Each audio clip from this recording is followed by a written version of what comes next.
नवोदयमध्ये form भरू इच्छिणाऱ्या पालकांसाठी व विद्यार्थ्यांसाठी खुशखबर.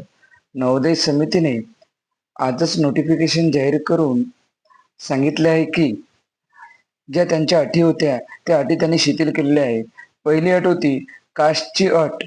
जे सेंट्रल कास्ट हवी होती ओबीसी वाल्या विद्यार्थ्यांसाठी, ती सध्या आता रद्द करण्यात आलेली आहे. ती मॅन्डेटरी राहिलेली नाही. ती तुम्ही नाही टाकली किंवा कास्ट तुमच्याजवळ सध्या नसली तरी सुद्धा तुम्ही फॉर्म भरू शकता. दुसरी एक अट होती, विद्यार्थी फक्त 5वा वर्ग म्हणजे एक जरी वर्ग म्हणजे इयत्ता 2री व 3री वेगळ्या जिल्ह्यात शिकला असेल आणि इयत्ता 5वी आपल्या जिल्ह्यात रहिवासी जिल्ह्यात जर सुरू असेल तरी तो विद्यार्थी नवोदयला फॉर्म भरू शकतो. पण जर त्याची नवोदयला निवड झाली तर त्याला ओबीसी विद्यार्थी असेल तर त्याला सेंट्रल कास्ट सादर करणे कंपल्सरी राहील.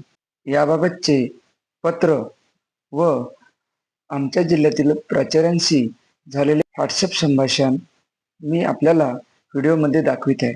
त्यामुळे सर्व विद्यार्थ्यांनी लवकरात लवकर 29 जुलैपर्यंत आपला नवोदयचा फॉर्म भरून घ्यावा आणि छान अभ्यास करून नवोदयला पात्र व्हावे. थँक्यू.